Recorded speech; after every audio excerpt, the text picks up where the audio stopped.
Olá, você está no programa do Dan. Eu sou o pastor Antônio Ramos, sou o diretor do departamento. Esse é o quarto programa que nós gravamos e hoje o nosso entrevistado é o pastor João Carlos dos Santos Vieira. O pastor João Carlos dos Santos Vieira é meu amigo pessoal, ele é casado, esposa dele, uma irmã muito especial, amiga nossa também, Dona Lena. Ele é pai de 3 filhos, sendo 2 rapazes e uma moça, todos casados também. Ele é avô, é segundo tesoureiro da Junta Geral da UISCB, ele é presidente da ASPIC e ele é também, além de tudo que eu falei,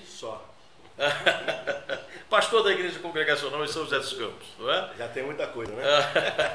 E o pastor João Carlos vai apresentar agora aquilo que eu não pude falar a seu respeito. Além dos 3 filhos que nós temos 4 netos, 3 meninas e um menino. Na verdade, a Amanda e o Alan já são casados e o Alex, que é o mais novo caçula, vai contrair núpcias agora, certo, em abril desse próximo ano. Que joia. E é uma alegria, né? A família, todos eles aos pés da cruz, servindo ao Senhor. Todos eles servem o Senhor no ministério de louvor lá da igreja. Que bom. Graças a Deus. Espero que os netos, né, e as netas vão pelo mesmo caminho também, porque a gente ora por isso e ensina isso para eles também, apesar de serem jovens, embora temos uma adolescente de 15 anos, né, que é a Isabelle, a Lívia tem 8 anos, Sofia tem 3 e o Lucas também tem 3. Irão fazer 4 agora, esses 2 mais novos. Então, assim, é uma alegria muito grande. Na igreja, nós estamos pastoreando a igreja lá já com, na verdade, tem 16 anos, porque 2 anos eu fiquei como dirigente. Eu era presbítero, estava no segundo ano do seminário, a igreja ficou sem um dirigente também, que estava sem pastor. Me convidaram, então, para assumir a direção da igreja. Nós estávamos no metade do seminário, era o segundo ano do seminário. Isso em 2006. 2006. Aí foi eleito a primeira vez em 2008. Fui eleito a primeira vez como pastor da igreja, já agora ordenado em 2008. Que bom. E na direção da ASPIC, você já está em qual mandato? 5º mandato. 5º mandato. De quantos anos cada mandato? 3 anos cada um. Então você já tem 15 anos quase, né? Vai completar agora no final desse mandato 15 anos de ASPIC. Isso. Lidando na diretoria da Junta Geral, há quanto tempo? No mandato passado, nós fomos segundo vice-presidente, o Márcio era o presidente, né? E também fui conselheiro do Dan.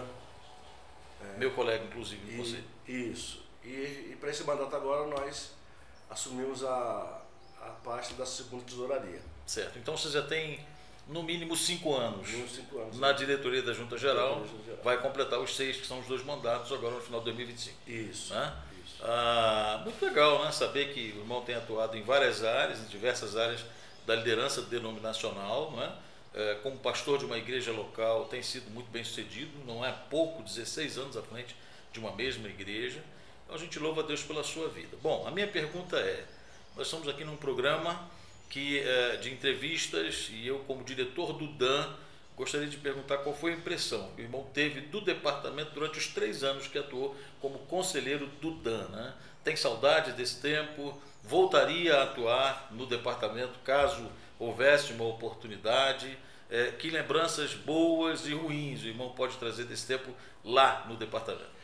Quando eu, na verdade, fui ordenado e eu passar de algum tempo, eu sempre me fui envolvido, tanto na associação, na ASPIC, quanto também, dentro do possível, da possibilidade, na Junta Geral. Uhum. E eu sempre senti desejo de fazer parte desse time, certo, né, da diretoria.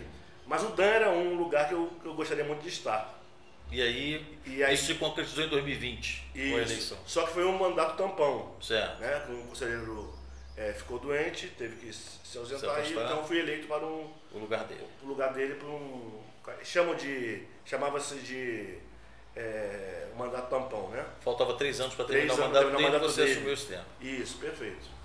E assim, eu tive uma boa impressão, apesar dos apesares, todo o processo pastorais, questão de disciplina, que faz parte, né, do departamento, mas assim, é um departamento que me identifiquei muito. Que bom, que bom. Nunca me identifiquei com DEM, nem com DERP, Mas o Dan eu sempre me identifiquei muito. Que bom. Pastor, estar hoje pastoreando uma igreja numa grande cidade, uma metrópole, né? São José dos Campos, quase 1 milhão de habitantes, né? Quantos mil? 600 mil? Não, cerca de 700 a 800 mil. Então, quase 1 milhão de habitantes, né? Isso. É muito maior do que algumas capitais do Brasil, Sim, não é sim, isso? sim. Pastorear uma igreja que já existe há quanto tempo? Eu preguei no aniversário dela no ano passado. 41 anos agora. 41 anos, não é? Semana que vem, dia 16, 17. Então, 41 uma igreja anos. de 41 anos, né? Com uma membresia firme de pessoas crentes, né? Isso lhe dá um desafio muito grande, o irmão se sente satisfeito com o trabalho que tem feito, tem assim um sonho, um planejamento de ficar muitos anos lá. Como que é isso para o irmão, o pastorado da igreja local? Sim, a gente passou por uma turbulência aí após a pandemia, obviamente. Acho que não fomos os únicos. A igreja perdeu membresias, muitos deixaram de participar. E ano passado, então, nós estamos no processo de revitalização. Certo. Porque eu não estava satisfeito com o ministério, a forma que estava. Né? E um caminho. Ou eu entregava, ou eu fazia alguma coisa. Para mudar. Para mudar. Então eu resolvi fazer alguma coisa. Certo. A UECB, ela ofereceu cursos de revitalização de igreja, o curso do Willi. Então, nós fizemos juntos? Fizemos juntos. Então nós encabeçamos tudo isso, entramos de cabeça, participamos. Nosso coração começou a ser revitalizado, porque se o pastor, o líder da igreja, ele não... se permite revitalizar, não vai acontecer na igreja. Justamente, se ele não vê a necessidade dele, em primeiro lugar, de se revitalizar, a igreja não vai revitalizar.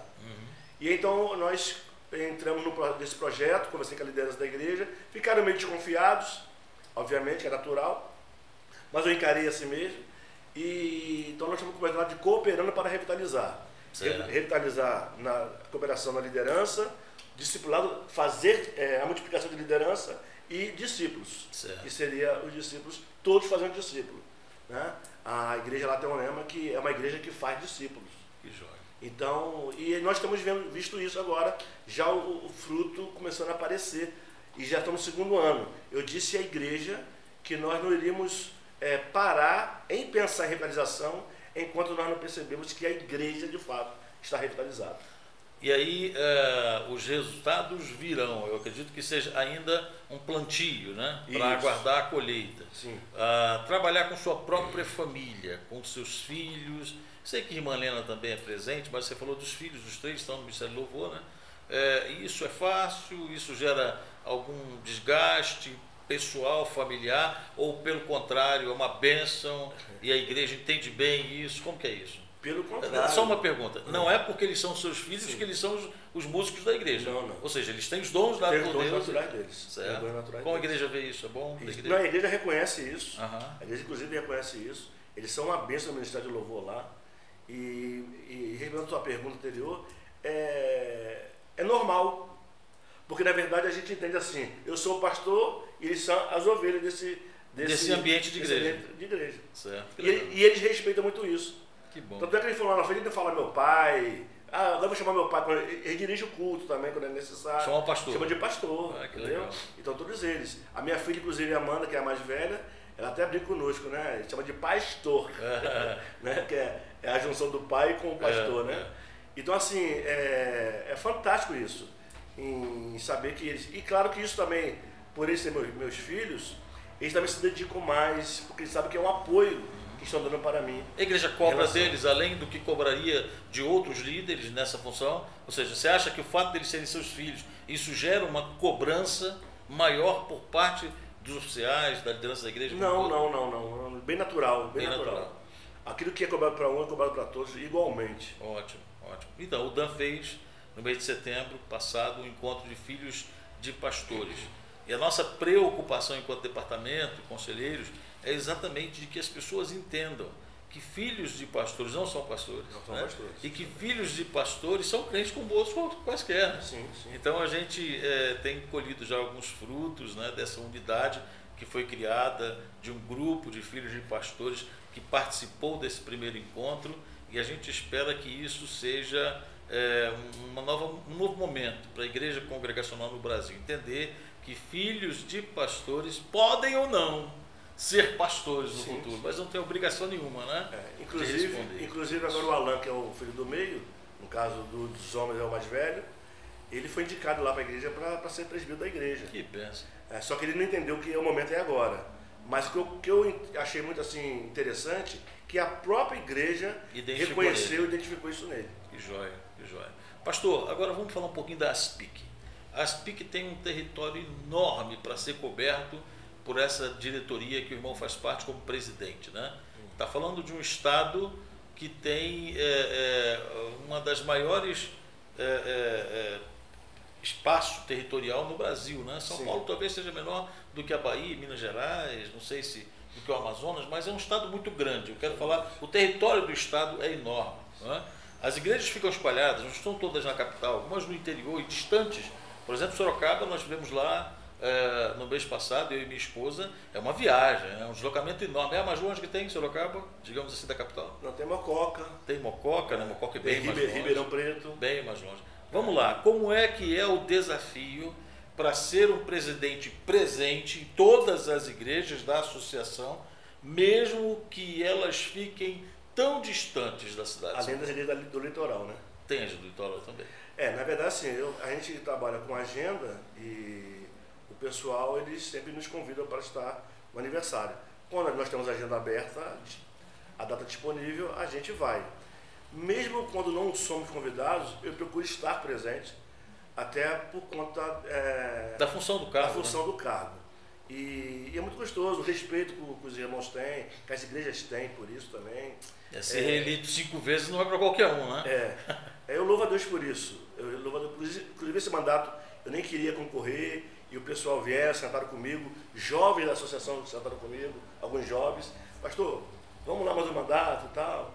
E agora já estão ventilando, já estou fazendo aí campanha para você a partir de 2026. Sexto mandato. Aí eu falei, não, agora nós vamos ter que levantar alguém na associação. Ter um novo candidato. Para ter um novo candidato com sangue novo. O território ele é grande e nós estamos com a propósito né, de esse ano que vai se iniciar, tentar projetar, pelo menos projetar, para que a próxima diretoria possa, quem sabe, abraçar. É um projeto de expansão, de plantar igreja em cidades que não tem bandeira convencional em São Paulo. E aí eu propus para alguns pastores para nós fazermos um pool de igreja. Por exemplo, 5, 6 igrejas que têm condições para sustentar por 5 anos esse trabalho. Até que você mantenha sozinho. Até que você mantenha sozinho. Então nós estamos ventilado isso lá. Quantas igrejas tem hoje a ASPIC? 37 igrejas. Você tem ideia de quantos pastores tem na ASPIC? Não são só 37, né? Não, devemos ter uns 45, mas uma boa parte não está em atividade. Né? Certo. Alguns são auxiliares nessas igrejas que têm o seu titular. Também. Todas as igrejas hoje têm o seu pastor titular? Não, nós temos 4 igrejas lá sem pastores. Sem pastores. E há processo de sucessão já aberto? Sim, já tem o processo aberto. Certo. E como é que você divide o seu tempo enquanto esposo, pai, pastor de uma igreja local, presidente de uma associação com 37 igrejas, diretor de uma junta geral que tem 33 associações, né? Como é que você lida com isso? Quais são as suas atividades em cada uma dessas funções que o irmão exerce? Na verdade, assim, eu procuro, durante o tempo que eu estou em casa, ficar em casa. Eu faço visita aos irmãos da igreja dentro do necessário. Né? Por exemplo, hoje eu nem gabinete eu estou indo mais. Eu faço meu gabinete em casa. Eu estudo em casa para quê? Para estar mais perto da esposa, mais perto do filho, que ainda está solteiro, que mora conosco. Então isso em casa... É a tua prioridade. Minha prioridade vida com Deus e familiar. Isso, E a ajuda geral, nós temos um trabalho, na verdade, semanal. O meu expediente, se for ver, é de segunda a sexta, às vezes entra sábado e domingo, mas não é aquele horário corrido, né? Atende um, atende outro, faz contato com algum pastor, algum tesoureiro. Mas às vezes você está presencial no Rio também, na sede. A gente procura estar pelo menos uma vez no mês na sede, para ficar próximo, né? Para tomar conhecimento das coisas, tudinho. Certo. Aí vamos falar de ASPIC, você não falou da ASPIC. Até agora você falou da igreja, junta geral, família. Na ASPIC, a gente tem reunião com a diretoria, é online. Agora vamos ter, 21 de dezembro, uma presencial, que é para fechar o calendário de 2026, e vamos fazer também a confraternização. Então, assim, aquilo que eu falei um pouco mais cedo, Na Aspic, eu vou, na verdade, quando sou convidado para ir. E eu escolho uma ou outra que eu, por exemplo, ainda não fui, mesmo que tenha aniversário lá, não fui convidado para ser o preletor, por exemplo, eu não ligo para isso, mas para mim você vai estar presente. Aí eu faço assim umas escolhas, as são escolhas minhas, prioridade. Legal. Pastor, você passou um pouquinho aí de 50, né? Não é muito não. É, 5,5. Tá novo ainda. E como é que é a saúde física para lidar com tudo isso? Gera um cansaço? Gera. Um desgaste? Gera. Como é que está assim, o coração? Como é que está a estrutura física e emocional do João Carlos? A gente tem feito consultas médicas para tentar cuidar da saúde. Voltei a caminhar novamente, porque é preciso. Mas assim, sentimental, o cansaço, ele é grande. Sobretudo quando a gente chega de uma viagem, por exemplo, segunda-feira eu tento tirar folga. E segunda-feira para mim, então, dia sagrado para estar em casa. É lei para estar em casa e não faço para entre aspas, só se for um caso muito urgente mesmo. Eu me desligo e fico ali. Que bom. Tem alguma coisa que você queira dizer para os nossos web espectadores, ou seja, o programa ele tem o objetivo de ser o mais informal possível, né? Sim. Nós queremos conhecer os nossos entrevistados. A ideia é que as pessoas que nos assistem também conheçam. E você não vai falar só para congregacionais, porque a Web TV com certeza vai atingir um número muito maior de pessoas que a gente nem faz ideia. Na verdade, o meu lema foi sempre servir o Senhor. E tudo que vem nas minhas mãos eu faço com esmero. Porque o próprio Pavel vai dizer que para onde nós vamos não tem trabalho, né? Exatamente. Então aqui eu procuro servir o Senhor com zelo. Independente se alguém não quer fazer, se quer caminhar, não quer, eu faço. E procuro manter o equilíbrio para não prejudicar principalmente a igreja local. Quantos amigos você tem muito próximo de você? Ou seja, você tem muitos amigos, mas eu falo assim, amigos próximos. Quantos você tem? Que você seleciona assim? São poucos. São poucos? São poucos. E como é que é a sua relação com esse pessoal, com esses amigos? Esses poucos são assim de amizade mesmo, de você fazer contato. Todo dia se fala. Abrir coração, todo dia. Quando não é coisa de aconselhamento, pelo menos nós estamos distraindo a cabeça, brincando um com o outro. Pastor tem pastor? Pastor tem pastor? Você tem um pastor? Tem um pastor, sim. E ele cuida de você? Inclusive um era o pastor João Arantes Costa, que foi meu professor do seminário e muito amigo, já faleceu já há alguns anos. Era um que eu bati no gabinete dele lá na igreja e ali a gente conversava, mas nós temos pastores também. O famoso Jango, né? O famoso Jango. E na nossa seara congregacional nós temos também alguns pastores que a gente abre o coração e conversa. Então você tem sido pastoreado. E recebe aconselhamento. Que bom. Quer dar um conselho para os pastores que estão nos ouvindo agora, nos assistindo, pastores que fazem parte da nossa denominação, do quadro do Dan, a quem esse programa também se dirige especialmente? Sim, sim. Meus colegas, pastores, o que importa para mim e para você é servir ao Senhor. O Senhor confiou a mim e a você essa tarefa de pastorear. Não importa a circunstância, devemos olhar sempre para a cruz, correr com perseverança, porque Jesus ele é autor e consumador da nossa fé. E Ele confiou em nossas mãos esse ministério pastoral. Então sirva Ele com dedicação. Não importa se estão fazendo você carregar uma tonelada de entulho para te tardar. Mas olha, vai avante, porque é para o Senhor e para Ele que nós fazemos e servimos. Amém. Eu quero agradecer ao pastor João Carlos pelo privilégio de ter se permitido abrir o coração aqui diante das nossas câmeras. Eu quero agradecer você, né, que nos assiste, dizer que o Dan continua fazendo esses programas, essas entrevistas. Esse é o 4º programa que nós gravamos. Vamos passar um por semana, né? E aí a gente vai divulgar bastante qual horário que esse programa vai entrar no ar na Web TV. Vamos enviar o link para muitas pessoas assistirem, e o meu desejo é que você tenha sido abençoado, edificado, e que o exemplo de vida do pastor João possa falar profundamente a sua vida e a seu ministério. Deus abençoe, até o próximo programa do Dan.